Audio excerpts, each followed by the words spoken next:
At my husband's sister's engagement, the tag on my chest read, Housekeeper. His mother smirked, "You're just staff here. No chair, no plate, no place." My husband chuckled, "Food is for family." I stood tall, slid off my ring and said, "Then I'm no longer yours." His smile vanished, but that was only the beginning. Alexander didn't know I was home when he called his mother from our bedroom. "Mom's right, you need to learn your position," he said, and I froze outside the door holding the laundry basket. The housekeeper badge is perfect. Maybe after this, Victoria will stop pretending her little business matters. He laughed, actually laughed, about how his partners would enjoy seeing me taken down a notch at Zoe's engagement party. I set down the basket silently, walked to my home office and opened the folder I'd labeled Insurance. Inside were 6 months of documented evidence of Alexander's embezzlement from his firm. I'd hoped never to use it. Now I began drafting an anonymous SEC whistleblower report while my husband planned my humiliation in the next room. Before we continue, if you've ever been dismissed or undervalued by those who should have supported you, please consider subscribing. It's free and helps us share these stories of resilience and justice. Now let's see how deep this betrayal goes. The laundry basket contained his Brooks Brothers shirts, each one pressed perfectly the way he demanded, with exactly 1 inch of starch in the collar. I'd been doing his laundry for 5 years, not because we couldn't afford help, but because Alexander insisted it showed proper wifely devotion. The same devotion that had me wake at 5:45 every morning to prepare his Colombian coffee while reviewing quarterly reports for failing businesses I was restructuring. He never knew that while he slept, I was saving Chicago restaurants from bankruptcy, negotiating with creditors and building financial models that would determine whether families kept their livelihoods. My home office had become a command center over the past 3 years.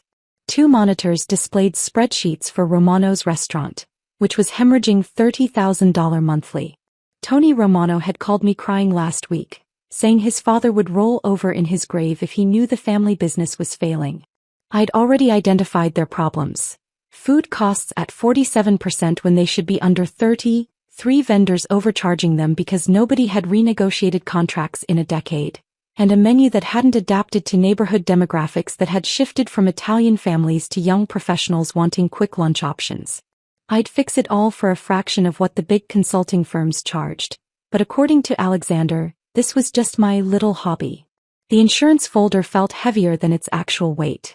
6 months ago, I'd noticed discrepancies in Alexander's home office files. He'd grown careless, leaving Lakeshore Capital documents on his desk, assuming I was too focused on my little business to understand complex financial instruments. But I understood them better than he did. Line items that didn't match. Portfolio company expenses that were actually personal charges. Investor funds diverted to accounts that traced back to Alexander's control. Classic embezzlement dressed up in private equity jargon. I'd photographed everything, created encrypted backups, and consulted quietly with Margaret Brennan, a former federal prosecutor who now handled corporate litigation. "This is criminal," she'd said simply. "When you're ready, this ends his career." I'd hoped that day would never come. Marriage meant protecting each other even from their own crimes. But apparently marriage to Alexander meant planning my public humiliation while I pressed his shirts. From the bedroom his voice carried clear. "The engagement party will be perfect. Zoe's marrying into serious money with Daniel, and it's time Victoria understood the difference between real success and playing businesswoman." Serafina's laugh tinkled through the phone speaker. They discussed details. How the name badge would be waiting at check-in, how there would be no chair at our table, how they'd make sure everyone noticed I wasn't being served food. "She saved your father's company," Serafina admitted, "but that doesn't make her family. Help is help no matter how well dressed." 18 months ago that help had worked 16-hour days to save Hawthorne Manufacturing from bankruptcy. Richard Hawthorne, Alexander's father, had built the company over 30 years, but COVID had exposed every weakness in their operations. Traditional consultants wanted $400,000 just to assess the situation.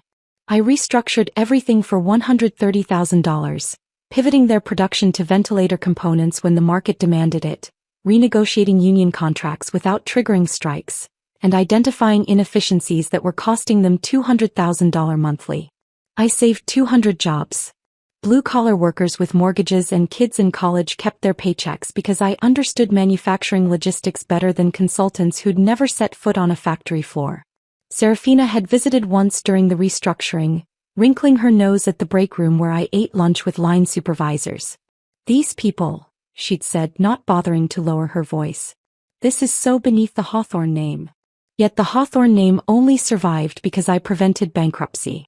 Thursday dinners at Serafina's Gold Coast mansion had become a masterclass in endurance. Every week at 7 p.m. sharp I arrived with homemade dessert, usually her favorite lemon tart that took 3 hours to perfect. She'd take one bite, declare it acceptable, then spend the meal dissecting my shortcomings. Victoria's keeping busy with her little consulting project, she'd tell her friends, emphasis on little and project, like I was a child with a lemonade stand. Meanwhile, Nexus Advisory had just crossed 7 figures in annual revenue. I built my company from our dining room table with $5,000 in savings and desperation that tasted metallic. 50 cold calls to failing restaurants. 49 rejections. 1 yes from Giuseppe's Pizzeria, and he only agreed because I offered the first consultation free. His daughter had rolled her eyes when I walked in. Young female, nothing like the gray-suited consultants they'd expected. But numbers don't lie. I reduced their costs by 35% without sacrificing quality, modernized their ordering system, and taught them social media marketing that brought in customers under 40 for the first time in years. Giuseppe told everyone. His cousin who owned a steakhouse. The Lebanese bakery across the street.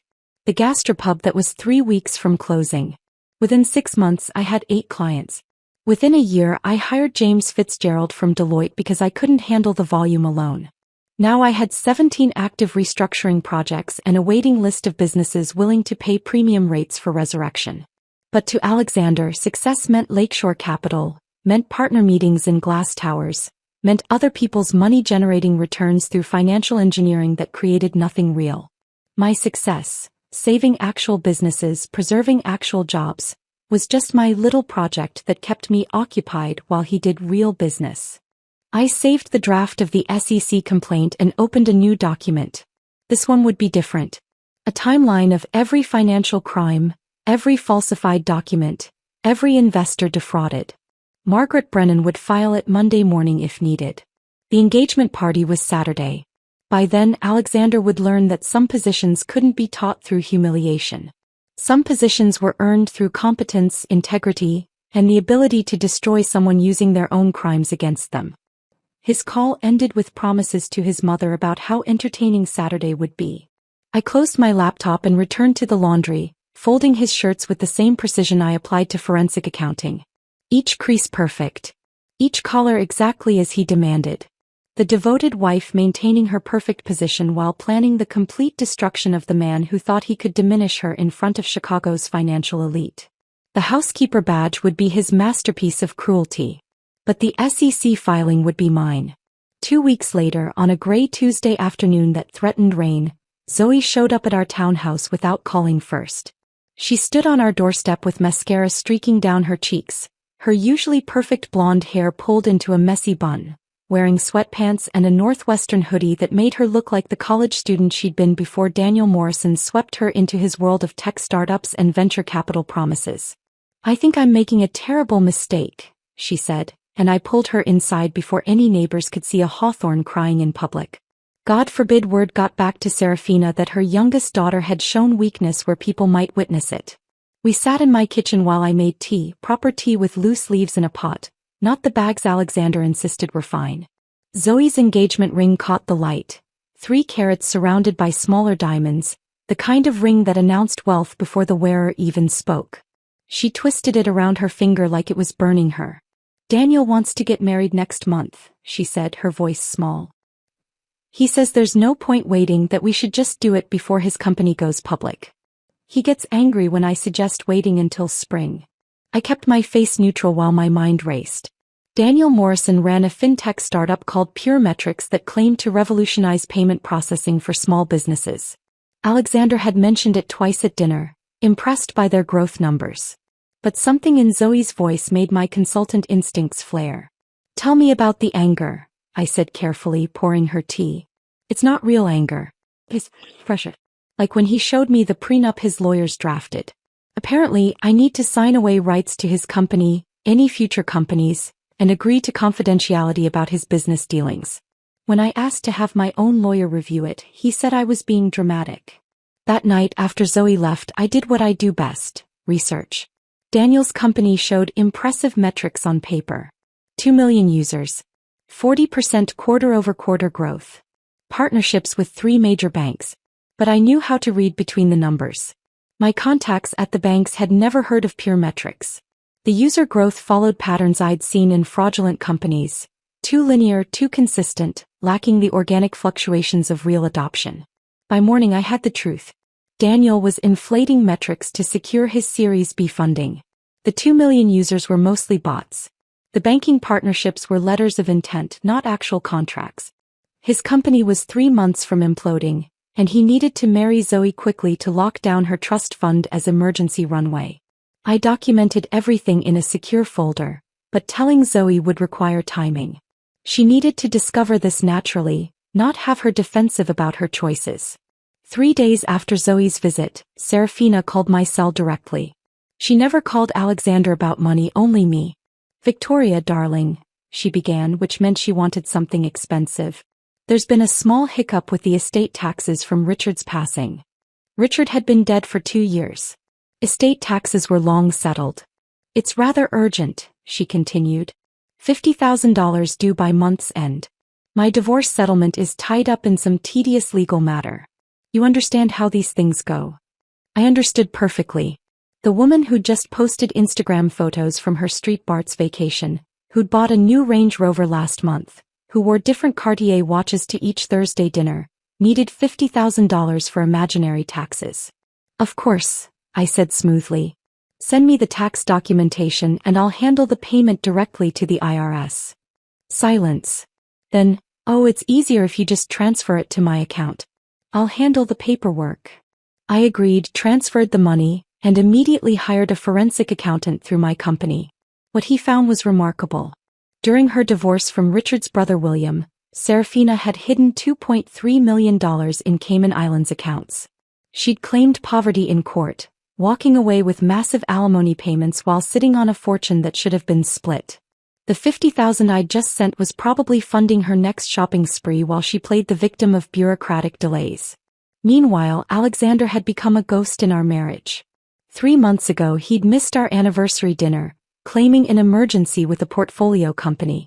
I'd sat alone at Gibson's Steakhouse, watching the candle burn down while the waiter tried not to look pitying. On my birthday last month, he'd forgotten entirely until his assistant reminded him at 4 p.m., then he'd sent grocery store flowers with a generic card. But the Friday meetings were what really told the story. Every Friday for 3 months, Alexander had emergency partner meetings at the Palmer House Hotel. He'd leave his phone in the car, claiming the partners demanded complete focus. He'd return smelling of perfume that wasn't mine, Chanel No. 5, expensive and cliché. His collar would have makeup traces he'd tried to wipe away. His credit card statements, which I handled because he couldn't be bothered with administrative tasks, showed charges for room service for 2 champagne and breakfast. I knew her name. Rebecca Lansing, senior associate at Lakeshore Capital, Harvard MBA, engaged to someone else but apparently flexible about exclusivity. I had photos from the hotel security footage my investigator procured. They were damning and clear. But I filed them away with the embezzlement evidence, building my arsenal while pretending to be the oblivious wife focused on her little business. The invitation arrived on a Thursday, hand-delivered by courier. Gold embossing on cream cardstock so thick it could stand on its own. "The honor of your presence is requested at the engagement celebration of Zoe Elise Hawthorne and Daniel Morrison. Addressed to Mr. Alexander Hawthorne. Only him. Where's mine?" I asked at dinner, holding the invitation. Alexander barely glanced up from his phone where he was probably texting Rebecca about their next Friday meeting. "Mom probably forgot to include your name. You know how she is with details." Serafina Hawthorne had never forgotten a detail in her life. She remembered the thread count of her sheets, the vintage of wines served at dinners 3 years ago, and exactly how much everyone's jewelry cost at every event. This wasn't forgetfulness. This was deliberate. "Should I RSVP for both of us?" I asked, testing him. Obviously you're coming, he said, finally looking at me with irritation that I'd interrupted whatever flirtation he was conducting via text. Just wear something understated. You know, so you don't outshine the bride. Something understated. Like I was the kind of woman who would show up to his sister's engagement party in sequins and steal attention. Like my very presence needed to be diminished, made smaller, less noticeable. Like I should practice being invisible before they made it official with a name badge. That night I stood in our closet looking at my clothes. The DVF dresses he'd once said made me look like I belonged. The St. John suits I wore to client meetings. The careful, calculated wardrobe of a woman trying to fit into a world that had already decided she didn't belong. I pulled out a black dress, simple and elegant, the kind of thing you could wear to a business dinner or a funeral. It would be perfect for what was coming. Saturday arrived wrapped in late September chill, the kind that made you reach for a coat but then realize you'd look overdressed.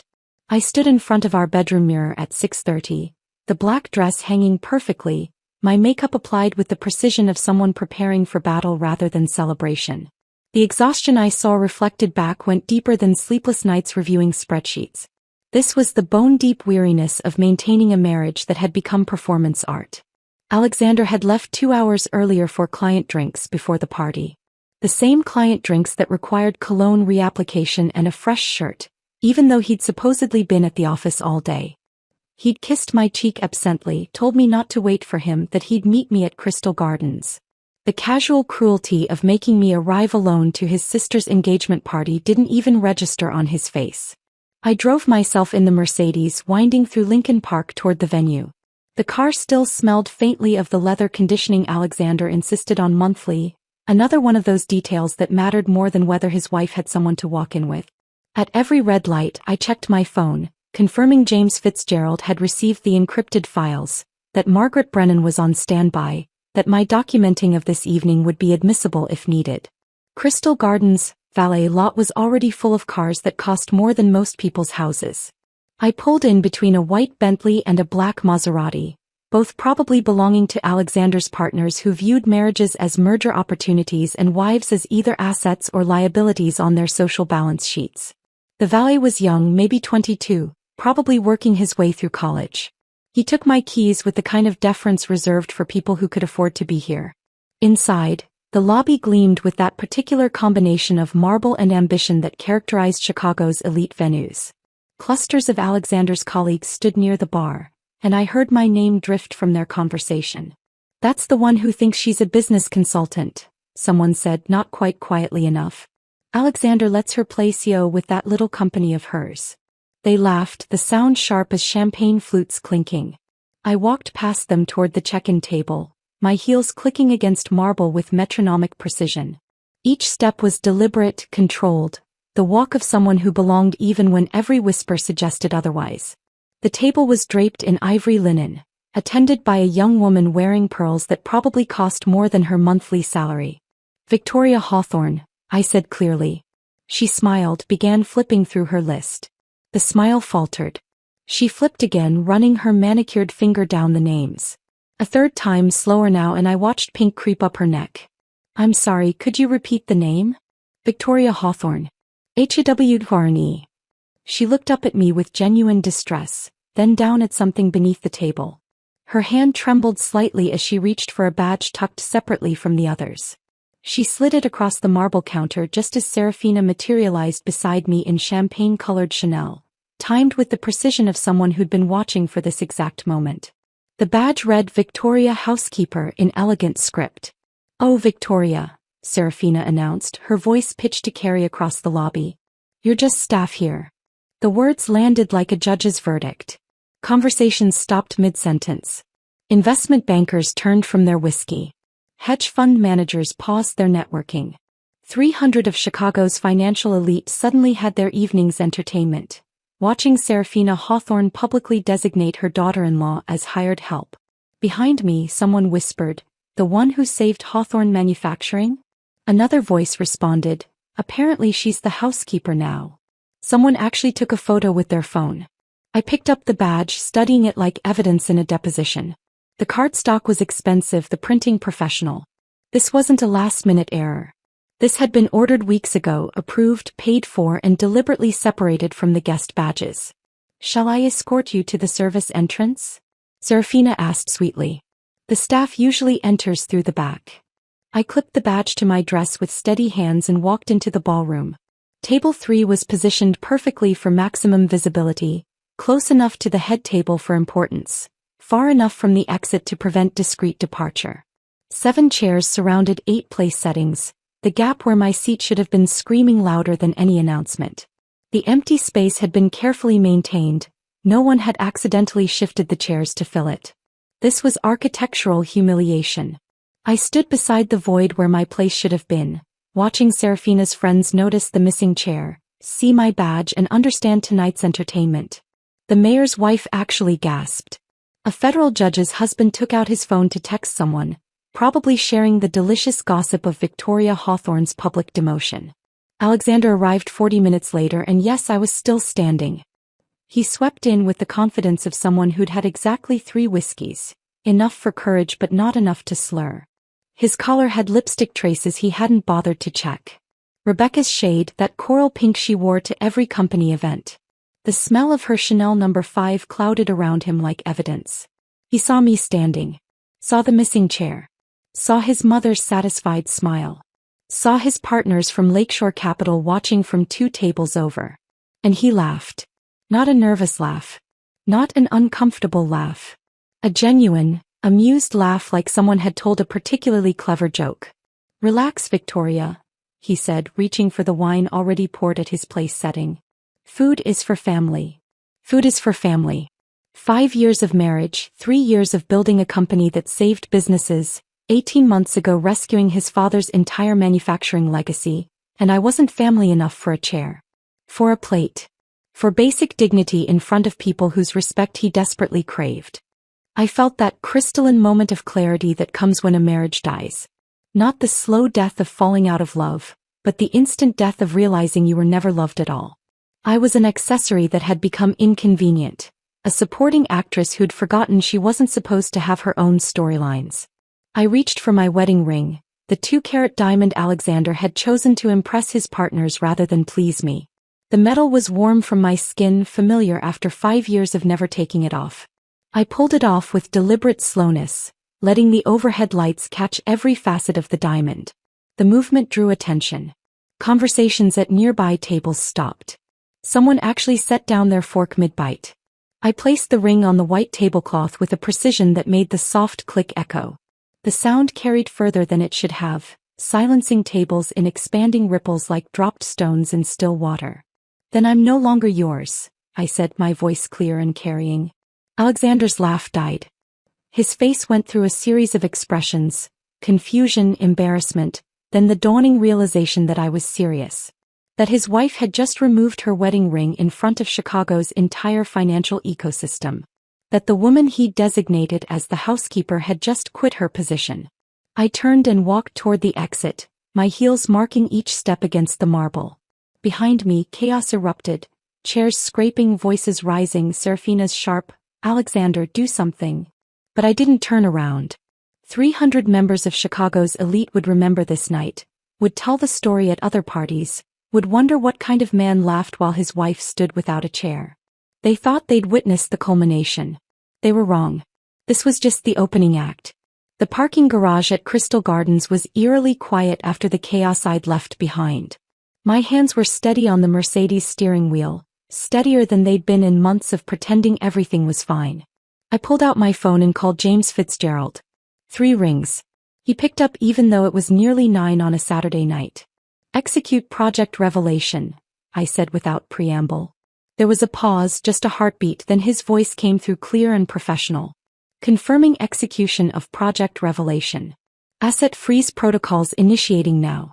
Document preservation complete. SEC filing prepared for submission.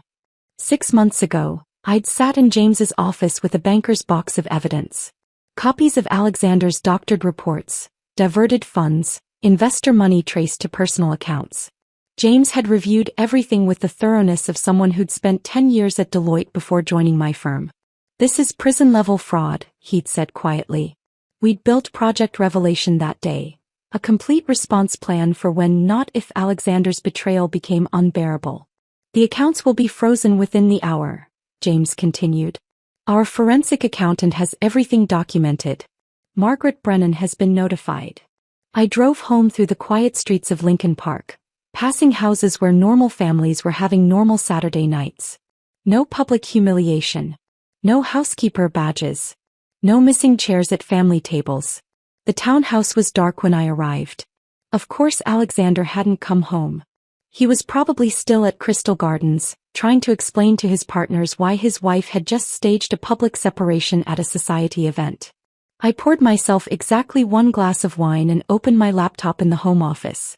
The SEC's whistleblower portal loaded slowly, like it was giving me time to reconsider. I didn't need time.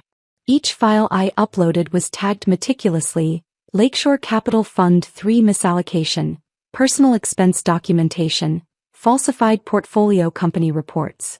27 files in total, each one a nail in the professional coffin Alexander had built himself. My phone buzzed. Alexander. I let it ring through to voicemail. Then again. And again. By the 5th call I was curious enough to check the caller ID. Different numbers, his office line, his cell, the partner's conference room. By midnight I had 17 missed calls. I finally listened to the voicemail he'd left after attempt number 12. Victoria, this is ridiculous. Whatever point you're trying to make, you've made it. Call me back. His voice was controlled, lawyerly, the tone he used with difficult clients. The 13th call's message was different. We need to discuss this rationally. You're emotional. Let's talk through whatever's bothering you. By the 16th message, desperation had crept in. The partners are asking questions. Do you understand what you're doing? You're destroying everything we've built. Everything we've built. As if he'd contributed anything to my company beyond condescension. As if his embezzlement and affairs were building rather than destroying. At 5:30 Sunday morning my doorbell rang. Margaret Brennan stood on my porch in a pristine suit despite the ungodly hour, carrying a leather briefcase that probably cost more than most people's rent. She'd driven straight from her Lake Forest home after James's call. Let's review your options, she said, spreading manila folders across my dining room table like she was dealing cards in the world's highest stakes poker game. The first folder contained Alexander's greatest hits of infidelity. Photos from the Palmer House Hotel, time-stamped credit card receipts, sworn affidavits from hotel staff who'd been paid to look the other way. Rebecca Lansing featured prominently, but she wasn't alone. There was Jennifer from the Hong Kong trip. Maria from the Miami conference. Each documented with the precision of someone building a case. The prenuptial agreement's infidelity clause is ironclad, Margaret explained, tapping a specific paragraph with her manicured nail. Full forfeiture of marital asset claims, plus damages for reputational harm. He gets nothing from your company, nothing from your accounts, and he owes you compensation. The second folder was even more damaging. Lakeshore Capital's fraudulent fund allocations laid out in spreadsheet clarity. Investor money diverted to personal accounts, then cleverly disguised as portfolio company expenses. Classic embezzlement wearing a private equity costume. This is federal crime territory, Margaret said quietly. Once the SEC receives this, there's no stopping the investigation. His partners will distance themselves immediately. Criminal charges are likely. The third folder contained my nuclear option, Serafina's hidden offshore accounts. $2 million that should have been split in her divorce, hidden in the Caymans while she cried poverty to the court. Her ex-husband's attorney would find this very interesting, Margaret noted. The clawback provisions alone would bankrupt her. We worked through each document, each strategy, each potential outcome. Margaret had the kind of thorough preparation that came from 20 years of destroying wealthy men who thought they were untouchable. By the time she left at noon, I had a clear path forward. It would be brutal, methodical, and entirely legal. That evening, still Sunday, my phone rang with a number I didn't recognize. I almost didn't answer, then noticed the 847 area code. Northwestern University. Victoria. The voice was small, scared. It's Zoe. I'm in your lobby. Can I come up? She stood at my door 5 minutes later looking destroyed. Pajama pants under a Northwestern sweatshirt, no makeup, mascara streaks still visible from crying. In her hands she clutched printed pages with highlighting and handwritten notes in the margins. I researched Daniel's company, she said, her voice barely above a whisper. After what you said about checking things, the numbers don't add up. I made tea while she spread her research across my kitchen counter. She'd done good work, better than I'd expected from someone with no financial background. User growth charts that showed impossible patterns. Partnership announcements that led to dead websites. Employee LinkedIn profiles for people who didn't exist. It's all fake, isn't it? She asked, looking at me with eyes that already knew the answer. We sat on my kitchen floor, backs against the cabinets, sharing tea and truth. I explained how I'd discovered the fraud, why I'd waited to tell her, how Daniel was using their engagement to access her trust fund before his company collapsed. You were protecting me, she said slowly. While Mom was calling you the housekeeper while Alexander was. She trailed off, fresh tears starting. You were the only one who was ever kind to me, I told her honestly. When I married Alexander, you welcomed me. You never made me feel like I didn't belong. You were the only one who actually acted like family, she whispered. We talked until nearly midnight, planning how she'd confront Daniel, how she'd protect herself legally and financially. I gave her Margaret Brennan's card, promising to cover the legal fees myself. When she finally left, she hugged me with the desperation of someone who just realized how alone she'd been in her own family. I stood in my empty townhouse afterward, surrounded by the evidence of systematic betrayal and calculated cruelty. Tomorrow the documents would be filed. The accounts would be frozen. The investigations would begin. The Hawthorne family empire would start its collapse. But tonight, in my kitchen with Zoe, I'd remembered why I was doing this. Not just for revenge, though that would be satisfying, but because someone had to protect the people they claimed to love while destroying.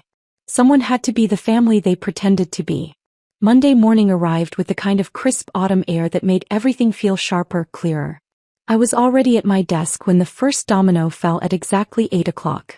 My phone buzzed with a voicemail notification from a number I knew well, Serafina's private line. I played it on speaker while reviewing my morning emails. You vindictive little nobody.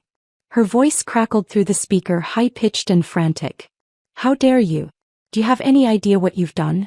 William's attorney just served me papers. They know about the Cayman accounts. They know everything. The message continued for 3 more minutes, alternating between threats of legal action and desperate attempts at negotiation. She used words I'd never heard from her perfectly painted lips before. The polished Gold Coast matron had cracked completely, revealing the desperate woman underneath who'd hidden $2 million while claiming she couldn't afford groceries during her divorce. I deleted the voicemail and opened an email from Margaret Brennan. The subject line read simply, "Clawback initiated." William's attorney had filed emergency motions that morning. Serafina's accounts were frozen pending investigation. She owed $800,000 in penalties plus the original $2 million she'd concealed. Her Range Rover would be repossessed by week's end. At 9:15 my phone rang. James Fitzgerald calling from his car. You need to see something, he said without greeting. Check your email. Security footage from Lakeshore Capital just leaked. The video was grainy but clear enough. Alexander in his corner office at 7:43 that morning, reading something on his computer screen. His face went from confused to panicked to enraged in the span of 30 seconds. Then he picked up his laptop and hurled it against the glass wall of his office with enough force to leave a spiderweb crack. The sound of shattering technology mixed with his screaming at his assistant to get his lawyer immediately. What the security footage captured next was even more damaging. 3 junior analysts standing frozen in the hallway, phones raised, recording their boss's complete breakdown. Alexander screaming obscenities. Papers flying.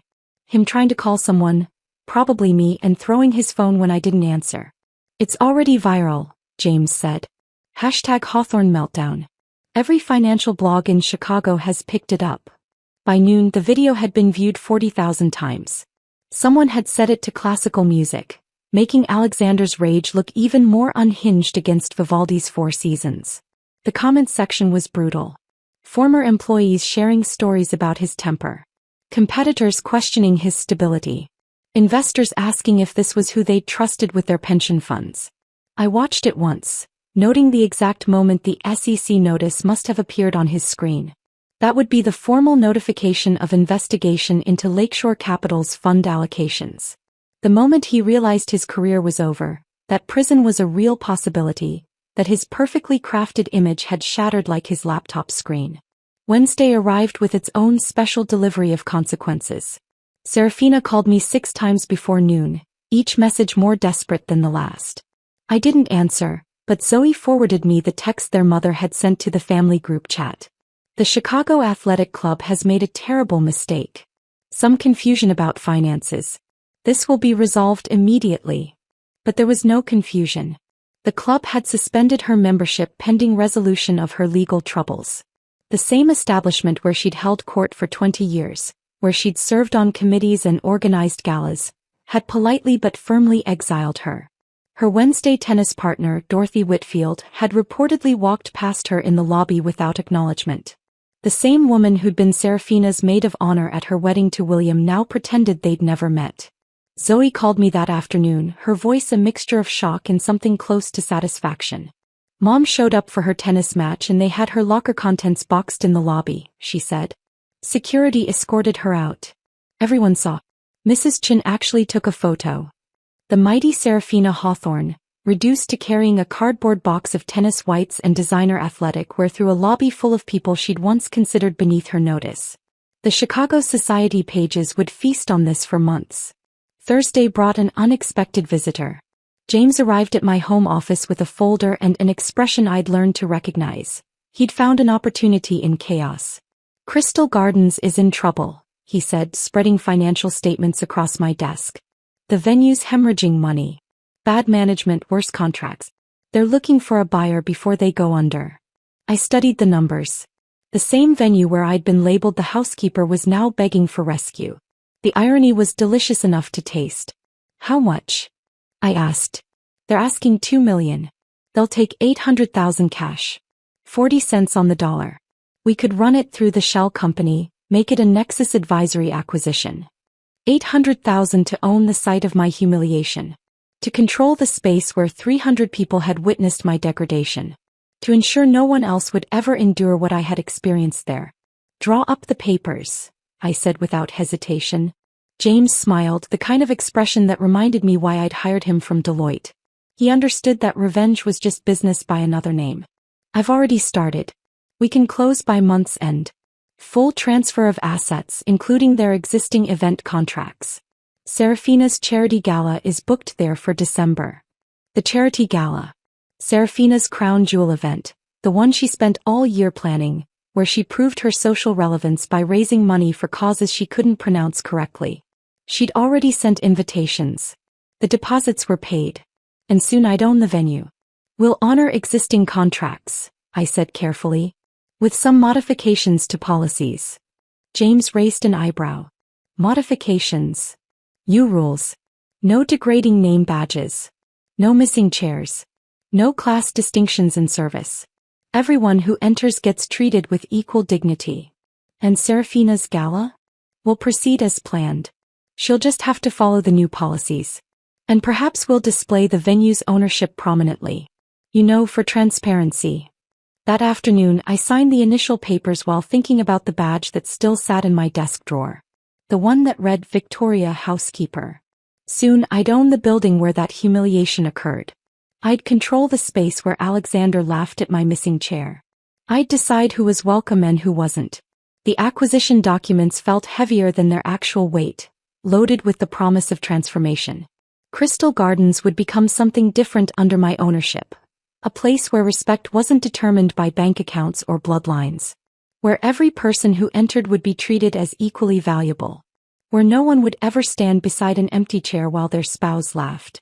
As James gathered the papers to file with our attorneys, my phone buzzed with a text from an unknown number. I opened it to find a message from Rebecca Lansing, Alexander's mistress. He's been calling me non-stop. Begging for help. I thought you should know I'm testifying to the SEC tomorrow. I kept records of everything. The gifts, the trips, all paid with investor funds. I'm sorry. I should have said something sooner. Even his mistress was abandoning ship. The dominoes weren't just falling anymore. They were accelerating, each collapse triggering the next with beautiful precision. I stared at Rebecca's text for a moment longer before setting my phone aside. Tomorrow she would testify to the SEC, and Alexander's last potential lifeline would be severed. The irony that his mistress would show more integrity than he ever had wasn't lost on me. I pulled up the emails from the 3 portfolio companies where Nexus Advisory held consulting contracts through Lakeshore Capital's agreements. Each CO owed their company's survival to my restructuring work, though Alexander had taken credit for sourcing exceptional consultants at every partners meeting. Friday morning I sent identical emails to all 3 CEOs. The message was simple. Evidence of fund misallocation affecting their companies, urgent board review recommended, documentation attached. By 9:30 my phone was ringing off the hook. Michael Chin from Pinnacle Tech was first. Victoria, these documents, is this real? Alexander's been charging personal expenses to our operational budget. Every receipt is authenticated, I told him. Your last quarter's unusually high consulting fees actually paid for his Palmer House hotel stays. The emergency board meeting at Lakeshore Capital convened at 11. I wasn't there, but Michael Chin called me from the bathroom during a break, whispering like he was sharing state secrets. It's chaos, he said. The limited partners are losing their minds. Someone calculated that Alexander misallocated $3.2 million over 18 months. They're talking criminal prosecution. By 3 o'clock it was over. Alexander was placed on indefinite leave, his equity stake frozen pending investigation, and his company access revoked immediately. The security footage that leaked later showed him packing personal items into a cardboard box while 2 guards watched, ensuring he didn't take any files. The same corner office where he'd thrown his laptop now hosted his professional funeral. His assistant apparently wouldn't make eye contact as he left. That evening Zoe called me sobbing, but they were different tears than before. These carried relief mixed with anger. I confronted Daniel with everything, she said, her voice steadier than I'd expected. At first he denied it, said I was being paranoid, that I didn't understand startup metrics. Then I showed him the evidence you helped me compile. She described how Daniel had crumbled completely, falling to his knees in their Lincoln Park apartment, admitting he'd inflated Pure Metrics user numbers by 90%. The 2 million users were mostly bots he'd purchased from a Romanian developer. The banking partnerships existed only in draft proposals. Everything was designed to secure funding before the truth emerged. He kept saying he could make it right, Zoe continued, disgust creeping into her voice. As if fraud could be fixed with good intentions. He actually suggested we get married quickly so I couldn't testify against him. She'd ended the engagement via group text to avoid individual confrontations with people who'd only befriended her for her trust fund. The message was brief: wedding's off. Please don't contact me. Her phone had exploded with messages ranging from fake concern to angry demands for explanation. She'd blocked them all. You saved me from becoming a federal defendant's wife, she said quietly. From visiting him in prison, from having my assets seized, from losing everything to his crimes. At 2 in the morning my doorbell camera detected motion. The alert on my phone showed Alexander standing on my porch, swaying slightly. His Brooks Brothers suit, usually pristine, was wrinkled and stained.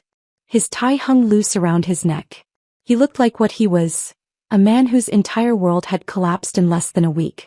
Victoria, he shouted loud enough to wake neighbors. Open the door. We need to talk. I watched through the camera feed as he alternated between pounding on the door and leaning against it for support. The recording would be perfect evidence for the restraining order Margaret Brennan would file at courthouse opening. I know you're watching, he slurred, looking directly at the camera. You think you've won? I'll destroy your little company. I'll tell everyone what you really are. What I really was. A woman who'd saved his family's business, supported his career, and built her own success despite his constant diminishment? The threat might have scared me once. Now it was just pathetic noise from a man who'd lost all his power. We can work this out, he continued, his tone shifting to desperate pleading. It was just a joke, the badge thing. Mom's idea. You know I love you. Love.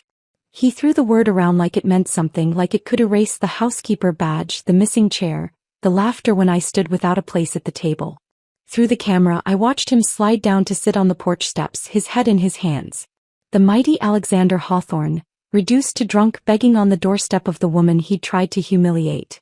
After 20 minutes he finally left, stumbling toward an Uber that charged the credit card I hadn't yet removed my name from. I'd fixed that in the morning along with filing the restraining order. For now, I had 20 minutes of recorded evidence of harassment, threats, and trespassing. Saturday afternoon brought the most unexpected revelation. James had been tracking the Hawthorne family's financial collapse through his network of contacts. What he discovered about Serafina's current situation exceeded even my expectations for poetic justice. She's working as a receptionist, he told me over coffee in my home office, at a dental practice in Naperville. $15 an hour plus benefits. The woman who'd declared me just staff was now actually working as staff. The woman who'd said food was for family was probably bringing packed lunches to save money. The woman who'd measured worth in designer labels and trust fund zeros was taking public transportation because her Range Rover had been repossessed Thursday morning. She's living in a one-bedroom apartment near the metro station, James continued, showing me property records on his tablet. $1,200 a month. Her Gold Coast mansion was seized yesterday for the fraud penalties. I thought about Serafina sitting behind a reception desk, scheduling appointments for people who didn't know she used to host charity galas in that same suburb. Answering phones with the same voice that had announced to 300 people that I was the housekeeper. Filing insurance forms for the kind of middle-class families she'd once considered beneath her notice. The other receptionists apparently have no idea who she used to be, James added. She goes by Sarah now. Sarah Whitmore.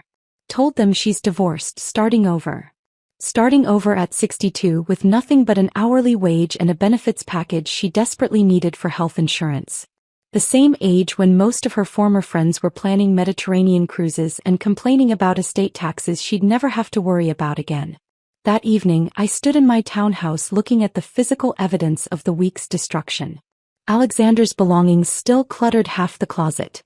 Suits that would probably be sold to pay legal fees. Watches that would be seized as fraudulently purchased assets. The cufflinks I'd given him for our anniversary that he'd never worn because they weren't expensive enough to impress his partners. On my desk sat the contract for Crystal Gardens, waiting for final signatures. The housekeeper badge lay beside it, a reminder of the moment they'd revealed their true nature. In trying to diminish me, they'd freed me to become who I really was, not the supportive wife making herself smaller for her husband's ego, but a woman capable of systematic, legal, complete destruction of those who'd mistaken kindness for weakness. The Hawthorne family empire hadn't fallen. It had been methodically demolished brick by brick, until nothing remained but rubble and regret. I signed the final papers for Crystal Gardens on a Monday morning that felt like the first day of a new life. The venue was mine now, every marble column and crystal chandelier, every inch of the space where they'd tried to erase me. James had arranged for the press conference to be held that Wednesday at 2 o'clock, precisely when Serafina's charity gala planning committee would have been meeting for their final preparations. The main ballroom looked different in daylight, less imposing somehow. I stood at the podium they'd set up, looking out at the assembled reporters, local business owners, and representatives from various Chicago community organizations. The same room where I'd been denied a chair now held 50 people who'd come to hear my vision for the venue's future. Crystal Gardens will operate under new principles, I announced, my voice steady and clear through the microphone. Effective immediately, we're eliminating all hierarchical seating arrangements and demeaning identification practices. Every guest, regardless of their bank account or bloodline, will be treated with equal dignity and respect. I held up a sample of our new name badges. Simple, elegant, just names without titles or designations. No one would ever be labeled as housekeeper or staff or anything designed to diminish them. Additionally, I continued, we're launching the Community Celebration Initiative. Once monthly, Crystal Gardens will be available free of charge to immigrant families celebrating milestones, weddings, graduations, citizenship ceremonies. Because everyone deserves a beautiful space for their important moments, not just those born into privilege. A reporter from the Tribune raised her hand. Mrs. Hawthorne, what about existing bookings? We understand there was a major charity gala scheduled for December. All existing contracts will be honored with our new policies in place, I said carefully. However, any events that cannot comply with our standards of equal treatment will need to find alternative venues. We've already issued full refunds where necessary.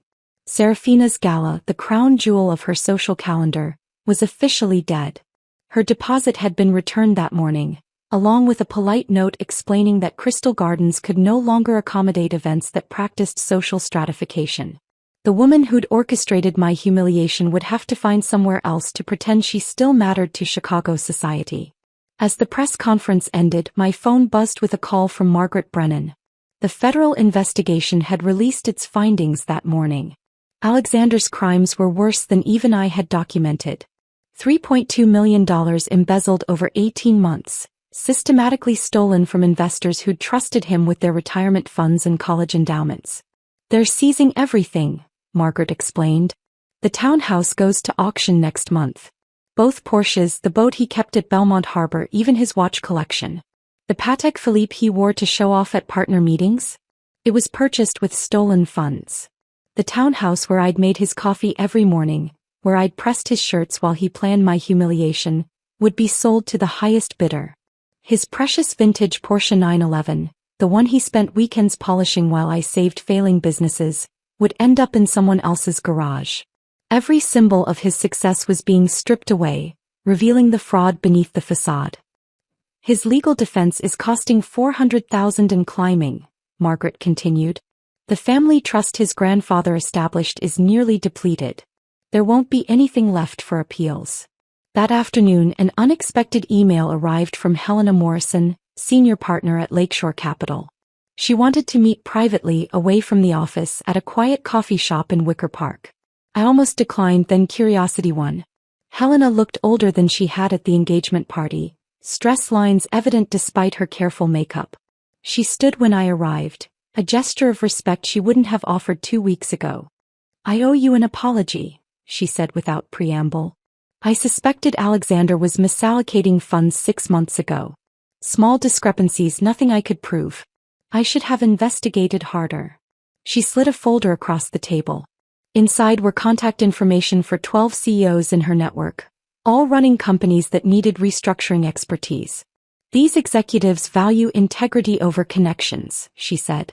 "They need someone who can save their businesses without destroying their employees' lives. I've already made the introductions. They're expecting your calls." 3 of those calls resulted in immediate contracts worth over 7 figures each. Within a week, Nexus Advisory had more work than we could handle, requiring me to hire 6 new consultants to manage the overflow. We were no longer my little business, but Chicago's premier restructuring firm, sought after by companies that wanted honest solutions rather than financial engineering tricks. The following Friday, I attended the Chicago Women in Business Conference at the Hilton downtown. I wasn't scheduled to speak, just planning to network and possibly recruit new talent for our expanding team. Then the moderator announced a surprise speaker for the session on professional integrity. Zoe walked onto the stage wearing a simple black suit, her hair pulled back, looking nothing like the girl who'd cried in my kitchen about her rushed engagement. She commanded the podium with newfound confidence. 2 months ago, I was planning a wedding to a man who was committing federal fraud, she began, her voice carrying across the packed auditorium. I would have married him, tied my future to his crimes, if not for one person who cared enough to tell me the truth. She looked directly at me in the third row. Victoria Hawthorne saved me from becoming collateral damage in someone else's deception.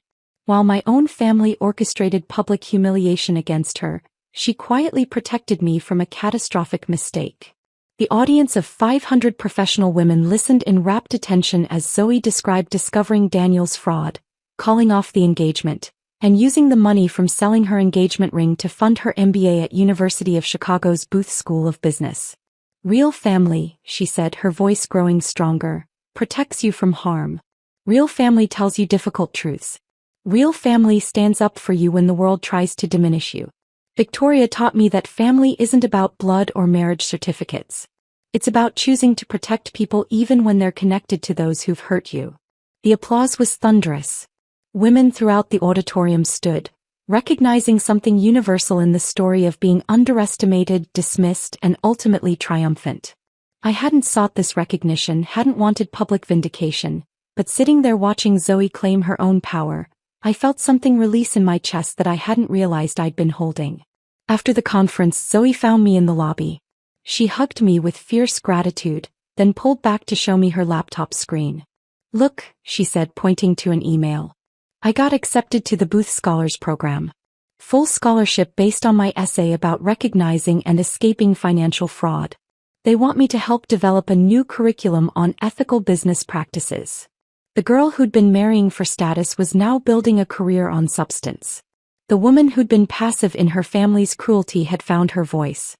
The sister who'd stood by while I was humiliated had become the only family worth claiming. That evening I stood in Crystal Garden's main ballroom, now empty except for the maintenance staff preparing for tomorrow's event. A citizenship ceremony for 30 immigrant families who would celebrate in the space where I'd been told I wasn't family enough for a chair.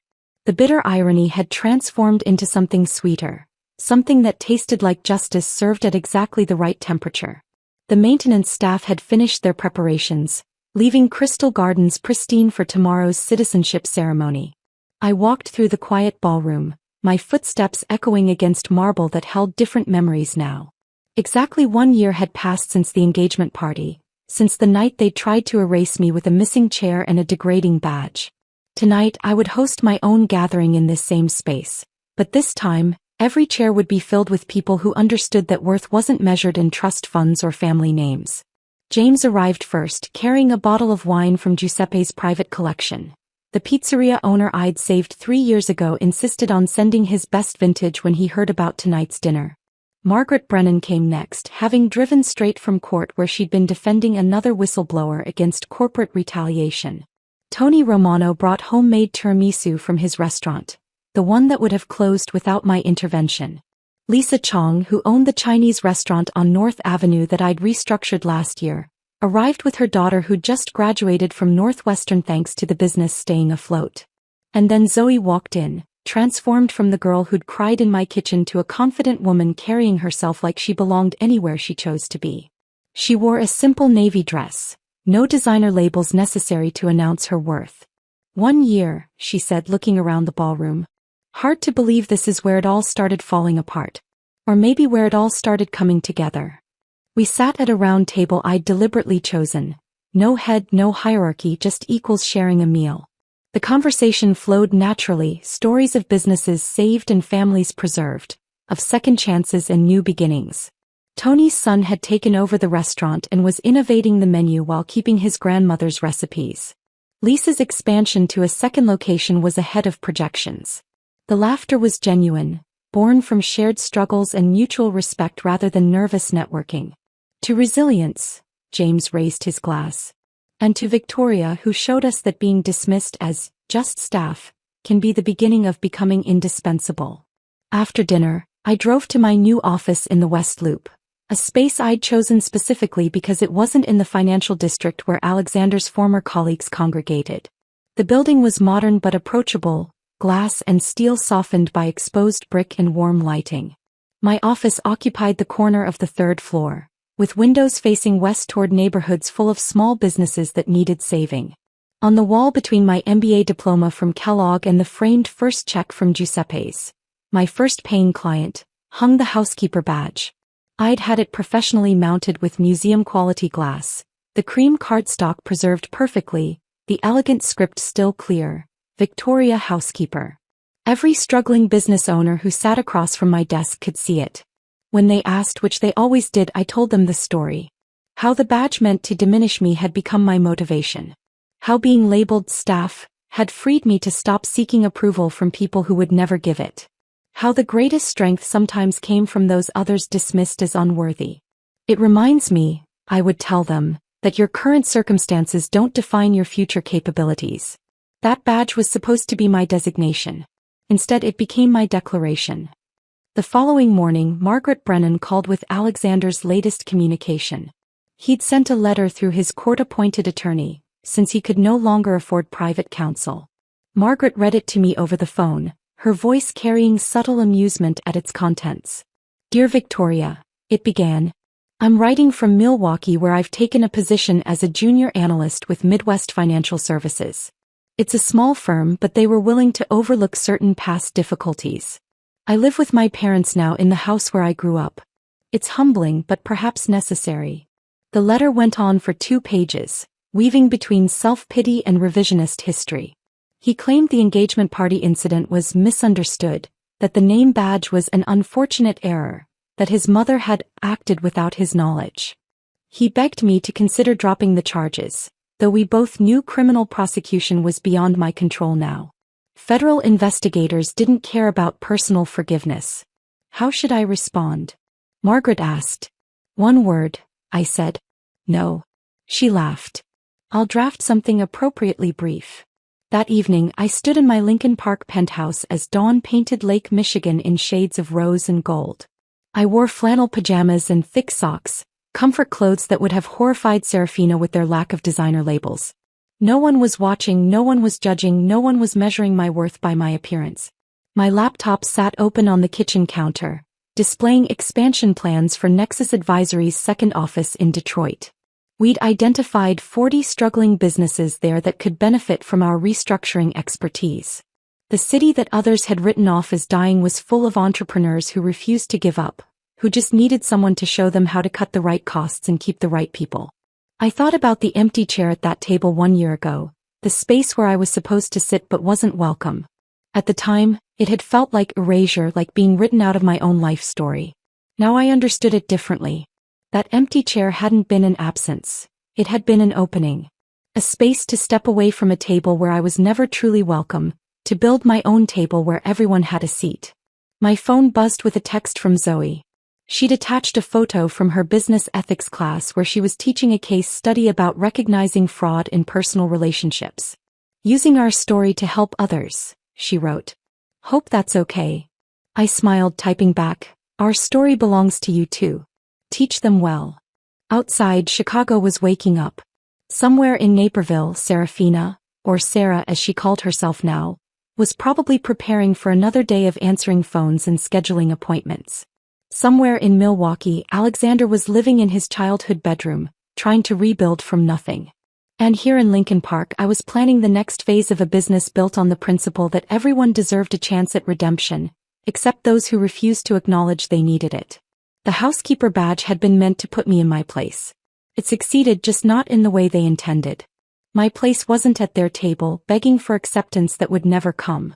My place was here, building something meaningful, surrounded by people who saw my worth without needing a name badge to confirm it. The badge had labeled me as staff. In the end, I'd staffed an entirely new life, one where respect wasn't negotiable and dignity wasn't determined by bloodlines or bank accounts. The sun climbed higher, warming the penthouse with golden light. Another day was beginning, full of struggling businesses to save and families to preserve. The work that Alexander had called my little project had become Chicago's premier restructuring firm. The woman they'd labeled the Housekeeper had cleaned house indeed, sweeping away everything that no longer served and building something better in its place. If this story of calculated revenge left you speechless, hit that like button right now. My favorite part was when Victoria placed her wedding ring on that empty table, turning their public humiliation into her Declaration of Independence. What was your favorite moment of justice? Drop it in the comments below. Don't forget to subscribe and ring that notification bell to catch more gripping stories of betrayal, resilience, and ultimate triumph.